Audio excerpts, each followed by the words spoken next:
En primer lugar, quiero agradecer a la Universidad de Jerusalén y en particular a Florinda Goldberg y a su equipo por la honrosa invitación que me permite intervenir en esta reunión en torno a Alejandra Pizarnik. Creo que debo agradecer el hecho de estar aquí entre ustedes a mi privilegio de ser testigo de Alejandra Pizarnik, es decir, de contarme entre una de las pocas personas vivientes en este mundo que la presenciaron en su inmediatez. Por lo tanto, espero y creo que se entenderá también que antes que pretender dar cátedra más allá de la considerable y valiosa bibliografía que se acrecienta a su alrededor, mi aproximación ha de ser mucho más personal que propiamente académica.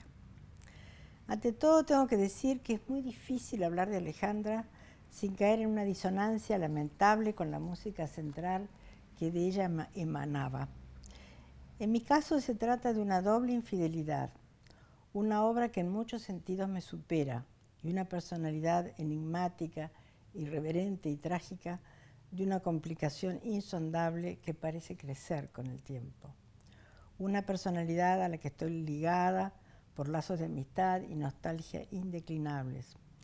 Una personalidad cuya misma complejidad evoca sentimientos de difícil resolución hacia ella, a quien considero en muchos sentidos hermana y maestra. Sentimientos de gratitud, dolor, deslumbramiento, asombro y permanente interrogación. En cumplimiento del espíritu de gratitud, voy a intentar trazar aquí una ronda de datos y temas menos explorados en la figura de Pizarnik, algo así como las pistas de un retrato que nos la hagan más presente entre nosotros. En realidad, precisamente ciertos retratos que se han vuelto muy potentes en el imaginario que la rodea, me resultan en cierto modo algo parciales y quisiera reflexionar acerca de ellos confrontándolos. Entre esos retratos se encuentra, por ejemplo, propuesta por César Aira, la teoría del personaje, que ciertamente ella encarnó. Teoría que apunta a la voluntad de construcción de muchas de sus poses. Es entregarse suyo a la elaboración de una imagen que acaba devorándola. Es cierto que Alejandra se postulaba como poeta excepcional. También es cierto que lo era. Y asimismo es cierto que antes que ser reconocida como tal por otros, prevalecía en ella el deseo de ser reconocida como tal por sí misma. Y no había límites en este sentido en su autoexigencia. Hay en verdad un desdoblamiento en ella entre su figura literaria, que amenaza fagocitar la integridad de su yo, y al mismo tiempo se evidencia su necesidad de un acercamiento natural y espontáneo a las raíces de su mundo emocional, tan frágil como intenso y desordenado. Pero tal desfasaje no sucede sin una lucidez despiadada. Por eso dice claramente en su diario: la vida perdida para la literatura por culpa de la literatura. Por hacer de mí un personaje literario en la vida real, fracaso en mi intento de hacer literatura con mi vida real, pues esta no existe, es literatura. Imaginar que el propósito de instalar dicho personaje fuera el designio central de la existencia de Alejandra, como insinúa Aira con cierta hostilidad, también lo hace Patricia Venti, es con todo desconocerla profundamente. No parecen rasgos de un personaje que busca publicidad y glamour dentro de su círculo la amistad que Alejandra entabló con escritores marginales. Por ejemplo, ella fue de los muy pocos que integraron el cortejo fúnebre de Antonio Porquia, poeta muy interesante y excepcional, que fue publicado en París mientras se lo ridiculizaba en Buenos Aires. Es decir, Alejandra no se refugiaba únicamente en los brillos del grupo de la revista Sur, sino que mantenía correspondencia y se encontraba con poetas que vivían al margen del mundo literario. Fue amiga también de Miguel Ángel Bustos, un poeta de gran talento y hermosura que murió bajo la dictadura militar, dejando algunos poemas extraordinarios que a mi juicio nunca recibieron la atención que merecían.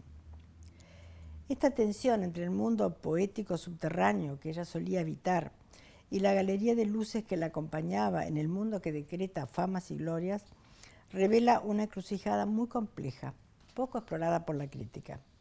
Contrasta fuertemente su actitud con la de Borges, que en gran medida ignoró o despreció a sus colegas, algunos sumamente brillantes, minimizándolos, con bromas e ironías devastadoras que contribuyeron al oscurecimiento de la generación martinfierrista, en mi opinión, una de los baluartes más altos de la lírica en lengua española en el siglo XX.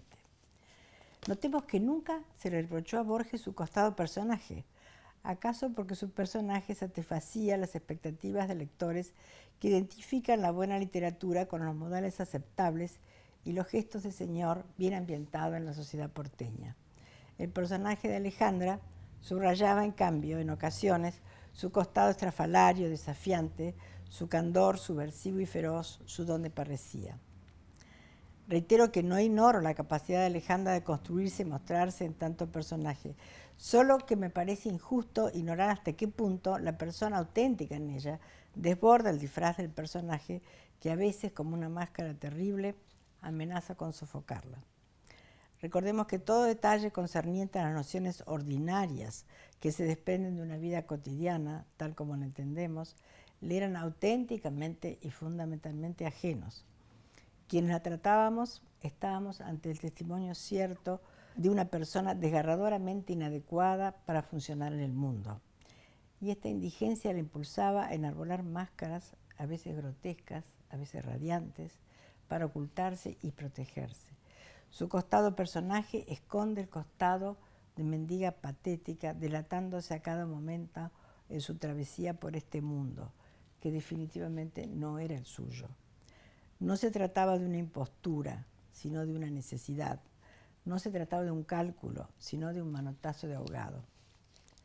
Pero en toda esta saga sobresale el instinto autocrítico de Alejandra, una faceta más de su espíritu crítico que dentro de la cuantiosa bibliografía a ella dedicada no ocupa todavía el lugar privilegiado que le corresponde.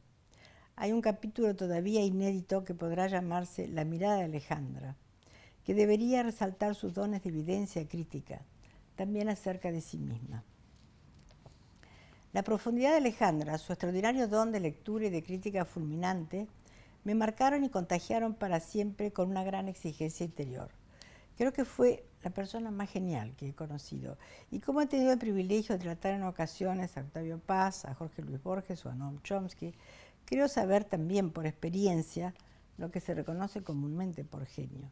Alejandra era totalmente revolucionaria en su manera de descubrir verdades evidentes, pero escondidas en cuanto al lenguaje y a la literatura. Lo que decía parecía absolutamente sensato e incluso, de cierta manera, resultaba obvio, hasta que uno se daba cuenta de que absolutamente nadie lo había dicho hasta entonces. Debo a su lucidez, en la época en que la conocí en París, la riqueza que significó para mí su lectura de los clásicos franceses, que me administraban en la Sorbonne profesores a veces anticuados y resecos. El contraste entre su mirada incisiva y distinta y la soberbia recargada de referencias filológicas de los susodichos maestros me alertó para siempre acerca de lo engañoso de los aparatos supuestamente científicos con los que se quiere disecar la poesía. Alejandra profesaba la teoría de que los profesores de literatura suelen ser escritores fracasados que vuelcan su resentimiento en comentarios desubicados y críticas obsoletas con respecto a las obras que hubieran ambicionado escribir. De más está decir que comparto plenamente, por experiencia propia, esta desencantada visión. En una etapa muy posterior, yo recuerdo una lectura de los libros subrayados de la biblioteca de Alejandra en casa de Pablo Inberg, con Patricia Venti. Tuve entonces la sensación de recuperar su sapiencia de lectura profunda y astuta a la vez, entre líneas, siempre mirando desde un lejano centro insobornable e inclemente, plenitud de exigencia absoluta. Para el mismo autor, notas paródicas y otras admirativas. Sus subrayados de Juan Ramón Jiménez, por ejemplo, señalando los aciertos y las pifiadas sin desfallecimiento. Lo mismo con Ricardo Molinari, lo que se salva y por otro lado lo que suena vacío, retórico y redundante. Los trabajos de Cristina Piña sobre este tipo de materiales, recogidos ahora en bibliotecas oficiales, van mostrando la riqueza invalorable de estas anotaciones. No hay que olvidar que la profundidad de Alejandra, su extraordinario don de lectura y de crítica fulminante, provenían de una gran exigencia y concentración interior, y al mismo tiempo de su capacidad de explorar los horizontes más inesperados.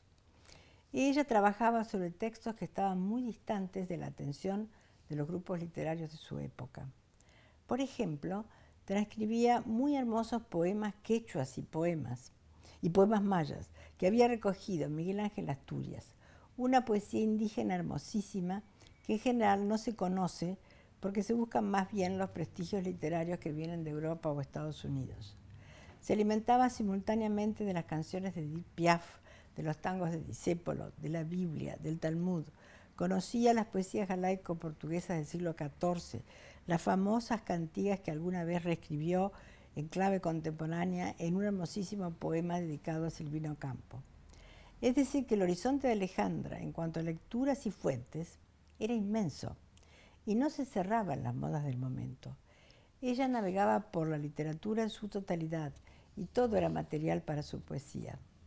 Con su memoria y su atención prodigiosa, podía engarzar todo esto en su propia poética, como demuestra el cuaderno verde que se cuenta entre mis materiales, donde reunían las citas más dispares desde Góngora a Paul Éluard, desde el Antiguo Testamento a E. Cummings, componiendo un tapiz solo legible al nivel de su mirada, capaz de las síntesis más drásticas e inesperadas.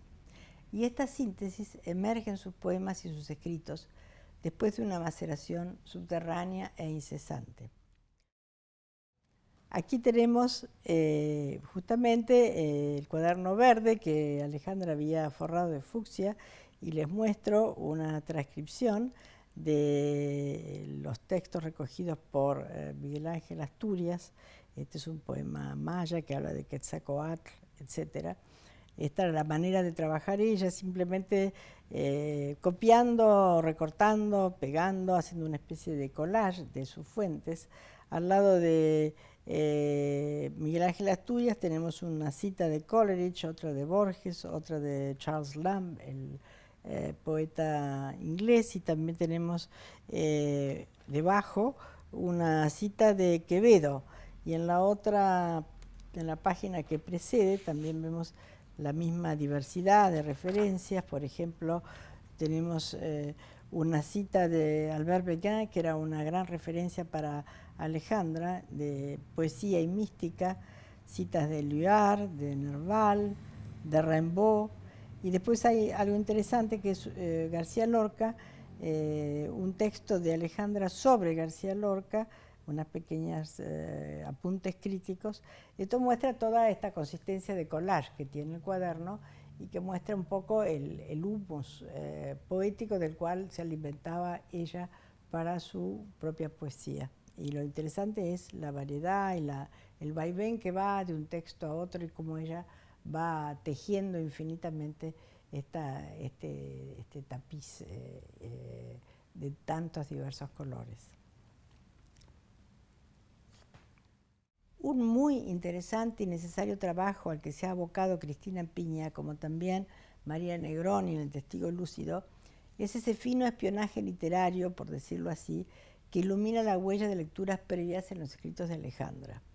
Una amalgama que muestra fuentes, connivencias y paternidades a veces sorprendentes y siempre sumamente significativas en la obra de Alejandra.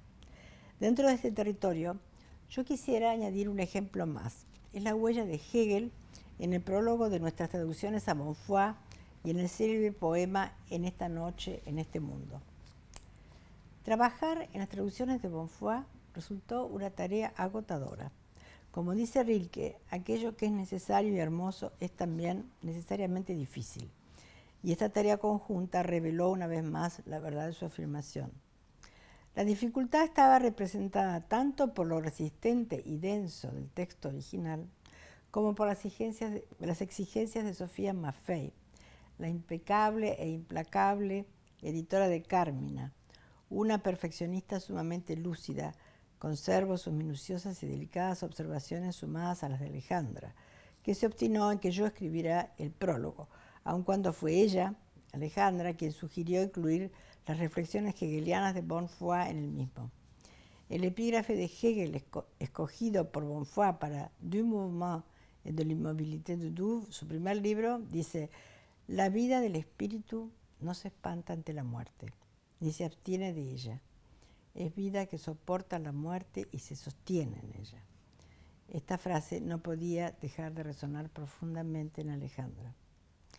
Asimismo, esta otra cita hegeliana de Bonfoy, que incluimos en el prólogo, resulta clave para comprender los últimos poemas de Alejandra. Hegel ha demostrado, se diría que con alivio, que la palabra no puede retener nada de lo que es inmediato. Ahora es de noche. Si mediante estas palabras pretendo expresar mi experiencia sensible, muy pronto no hallo más que un marco del cual la presencia se borra. Los retratos que vemos supuestos más vivos se vuelven estereotipos. Nuestras palabras más íntimas se convierten en mitos al separarse de nosotros. Estamos condenados a no poder decir nada de lo que más amamos.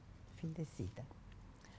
A mi modo de ver, esta cita se relaciona directamente con el poema crucial que Alejandra dedicó a Marta Moya, En esta noche, en este mundo, publicado entre sus escritos póstumos.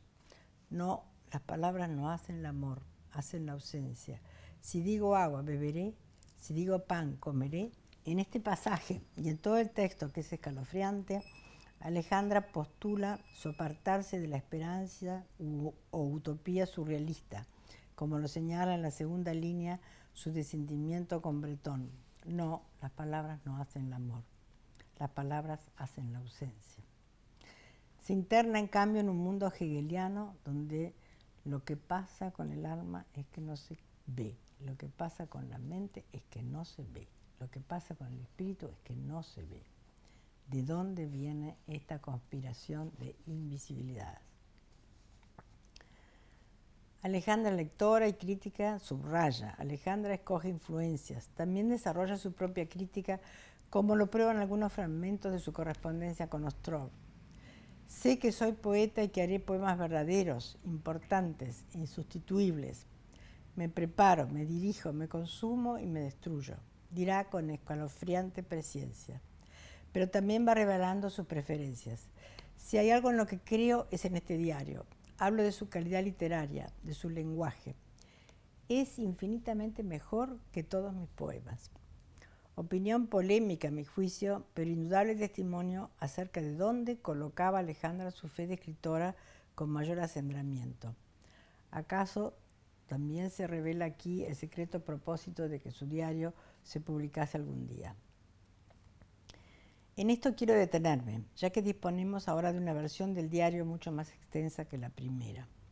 Debo decir que la lectura del diario de Alejandra, sobre todo en sus últimos tramos, me resulta algo así como un túnel monotemático y claustrofóbico difícil de atravesar.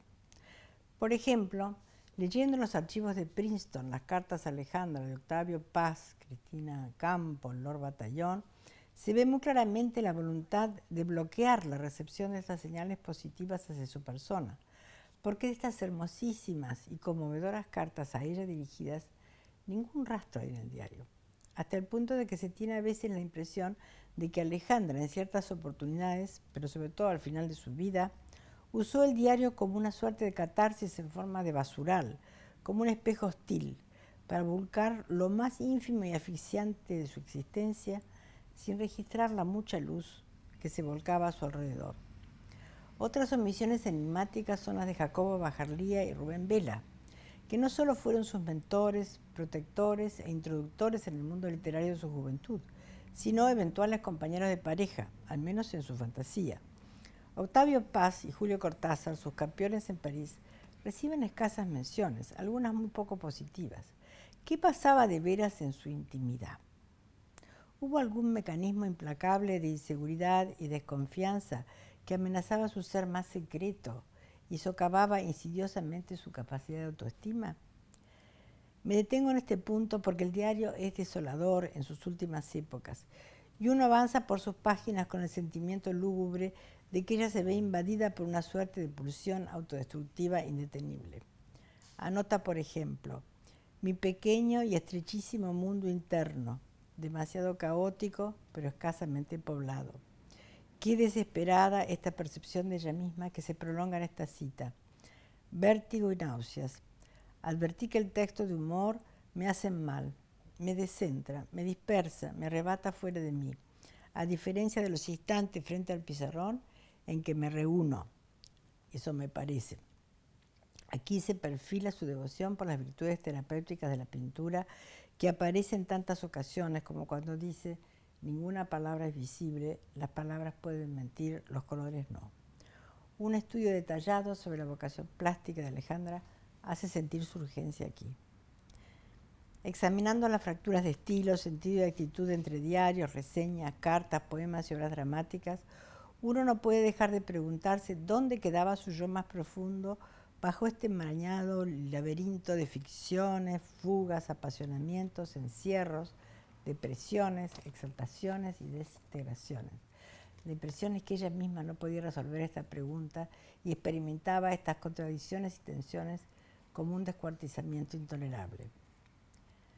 En cierta medida, creo que nuestra relación escapó excepcionalmente a esta conflictividad tan intensa, gracias a un providencial concurso de circunstancias. Algo misterioso nos hacía confluir con Alejandra. Pienso que aparte de la libertad mutua que nos dábamos, hubo algo así como un intercambio de lealtad y tinieblas que nos era necesario. Alguna vez ella me dijo en una de sus cartas lo importante que era contar con unos ojos que te escuchan. Y pienso que ella también sabía escucharme allí donde ni yo misma podía oírme. Cada una evocaba en la otra un lugar secreto e inaccesible, pero también imprescindible. A pesar de mi infancia mecida por una naturaleza misericordiosamente espléndida que me sustentó para toda la vida, yo también fui, por temas de historia familiar, una criatura abandoniana, y por eso resonaban fuertemente en mí las angustias alejandrinas. Mi costado solar se enfrentaba, no sin empatía, con la noche que ella predicaba. ¿Acaso por eso ella me dijo alguna vez: la luz es solo luz en la memoria de la noche? Y nunca he podido olvidar esta frase incandescente.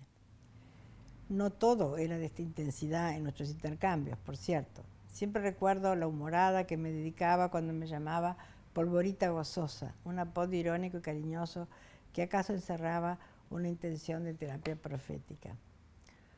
Otro rasgo que me la representa es su incansable energía, su vitalidad, que el suicidio y el mito de Alejandra como poeta maldita han opacado en gran medida. Ella misma atestigua su vitalidad en muchos pasajes de su obra, como este donde parece confluir espléndidamente con Virginia Woolf. Y cuando estuve en lo alto de la ola, supe que eso era lo mío, y aún lo que he buscado en los poemas, los cuadros, la música, era un ser llevado a lo alto de la ola. Yo recuerdo que cuando combinábamos para juntarnos a trabajar sobre algún poema o entrevista o traducción, yo sabía que tenía que disponer de todo el día, ya que Alejandra caía sobre mí como una especie de ave de rapiña y me dejaba completamente exhausta.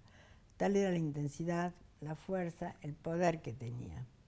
Y al mismo tiempo no era dominante. Lo que ella me proponía era una especie de vacilación central que me obligaba a entender o a penetrar o a tambalearme en la incertidumbre de la vida. Era como compartir una tremenda borrachera muy luminosa. Su vitalidad era tan fuerte que parece haber trascendido el término temporal de su existencia. Por eso puedo evocar ciertos momentos mágicos que me llegaron, aún después de su muerte, como mensajes suyos en 2 ocasiones que recogí de esta manera en mi diario. Primer momento, con Vicente Cervera, poeta español, en La Tablada. Tumba de Alejandra con letras semiborradas. Un pequeño pájaro viene a visitarme mientras Vicente busca las flores lilas y blancas. El guardián recupera, con una tiza rosada, las letras carcomidas por el sol sobre la lápida. La niña de tiza rosa borrada por las lluvias reaparece así como por un extraño encantamiento. Y yo recuerdo, como una niña de tiza rosada en un muro muy viejo, súbitamente borrada por la lluvia. Este es el poema Caminos del Espejo, que está en su libro Árbol de Diana. Y también esto, hay quien viene con un vaso de agua para las flores, y yo recuerdo Cuídate de mí, amor mío. Cuídate de la silenciosa en el desierto, de la viajera con el vaso vacío y de la sombra de su sombra. Y aquel otro, en la mano que busca en el vaso inalcanzable, en la sed de siempre. Segundo momento. Mientras leo en el libro de Bajarlía el episodio en que él y Alejandra se quedan a oscuras en el edificio donde estaba el estudio de Jacobo y deben subir escaleras y seguir leyendo a la luz de las velas, se va la luz súbitamente en casa y continúo la lectura a la luz de las velas que también me abrigan contra el frío, como una broma cariñosa y espiritística de Alejandra desde el más allá. La siento muy próxima. Como también la siento próxima en este certero retrato de Fernando Noy, uno de los pocos testigos fidedignos de sus días finales. Un colibrí que se había vuelto leopardo, un leopardo con corazón de mariposa santa.